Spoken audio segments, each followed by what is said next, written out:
Single leg squats and their variants are kind of like the final boss of lower body calisthenics. They push your legs to the extremes of both mobility and strength. So don't skip leg day. Come with me to learn how to squat on one leg. First of all, there are a few prerequisites for these types of squats. You need enough mobility in your ankles and hips for a full range of motion squat.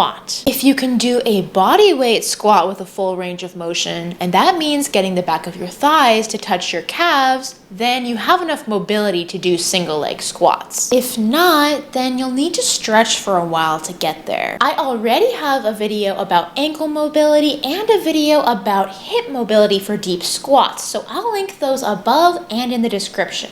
Definitely go check those out if you want a complete guide to mobility for those areas. But I'll just mention a few easy exercises here. If you do these every day, you will maximize your mobility gains. For ankle mobility, you can do a standing calf stretch, a low lunge leaning over your front foot, or an active foot flexing exercise with a resistance band. For hip mobility, you can do supine knee hugs, low lunges pushing your hips forward, or goddess squats. Something else you'll need for single leg squats is strength and stability in your ankles and feet. In a single leg squat, your foot forms a very small base compared to the rest of your body, which moves around it. Your ankle and foot will be making constant adjustments and micro movements to keep you from falling over. So the muscles that make those movements and also hold your foot and ankle rigid when necessary need to be strong and robust. If single leg squats are difficult for you to balance, you can train your feet and ankles with a variety of different exercises. As I mentioned before, my foot and ankle training video goes over all this in detail, but I'll just mention a few good exercises here. You can do calf raises and balance on your toes. You can use a Bosu ball to practice balancing on one foot. You can also use a resistance band to train foot pronation, supination, and flexing, like I mentioned earlier. When it comes to quad and glute strength, if you can already squat on 2 feet with a decent amount of added weight, then you're probably already strong enough for body weight single leg squats. If you're not there yet, you can train 2-legged squats with added weight, like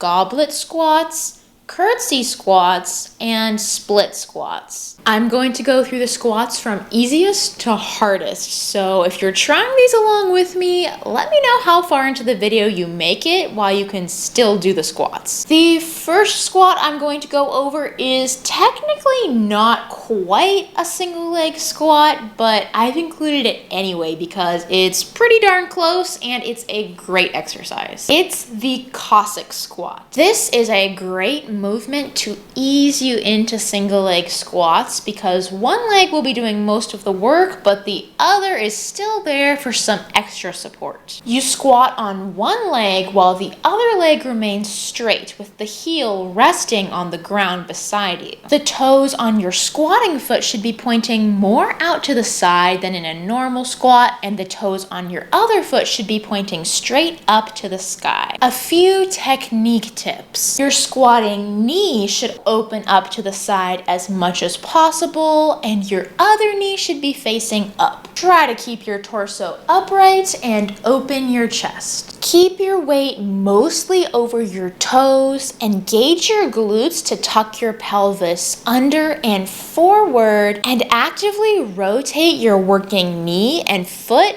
open to the side. Next up is the skater squat and the shrimp squat. These squats are great for your knees and ankles. To do them, you have to bend one leg behind you and squat down until your knee touches the ground, then stand back up. You have to lean really far forward to get your knee all the way to the ground, which is why it challenges your knee and ankles so well. It's called a shrimp squat if you hold onto your foot, and a skater squat if you don't. The shrimp squat is a bit harder because it moves your center of mass further back, meaning you have to lean forward even more. The closer you bring your foot to your butt, the easier it will be. The goal here is to bend at the ankle and bend your knee over your toes as much as possible. So push your weight forward and drive your heel down. Moving on, we have the pistol squat. This is the classic advanced calisthenics squat, and it is definitely the foundation of body weight training for the lower body. It's done by squatting on one leg with the other leg straight out in front of you.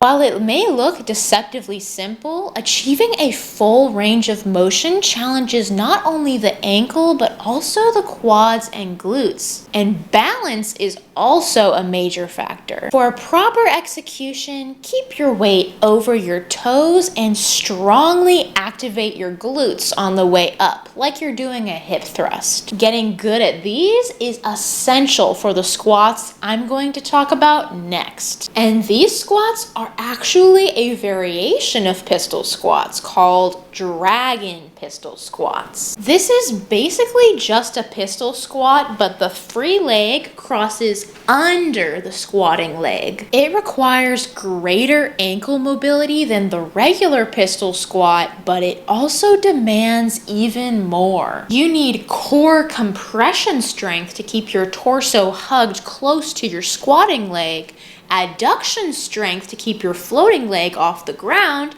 and supreme balance. To achieve this movement, lean forward as much as possible and wrap your torso around your squatting leg toward your other leg. Try to extend your floating leg through your squatting leg as much as possible by first driving your knee through as far as you can, then extending your leg. You're more likely to fall towards your upper body side, so lean the other way and pull your weight towards the outside edge of your foot. There is also an insanely hard version of this squat where you stand up from lying flat on your back. I can't do it yet, and I've been working on this for months. This is the barefooted dragon on TikTok showing off how it's supposed to be done, so go follow this guy to be amazed by his dragon pistol squats as well as all the other insane squat flows he makes look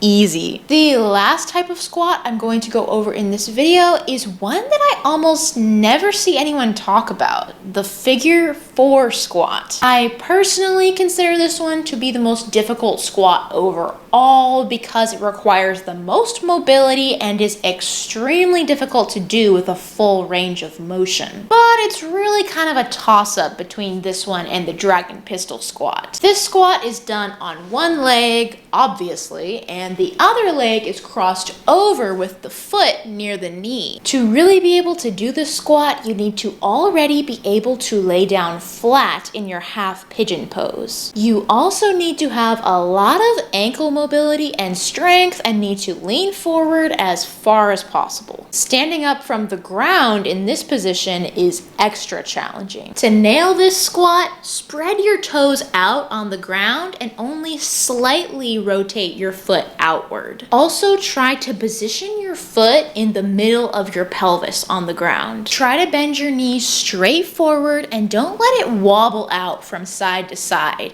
Activating your glutes will help with this. And of course, lean way forward. So that's it. If you can think of any other single leg squats that I missed, please do let me know in the comments. I love single leg squats. I think they are just so functional and versatile and cool and just the best way to train your lower body with calisthenics. Add some of these into your workout and I promise you, you won't regret it. May the gains be with you and remember that you're pretty cool. Bye.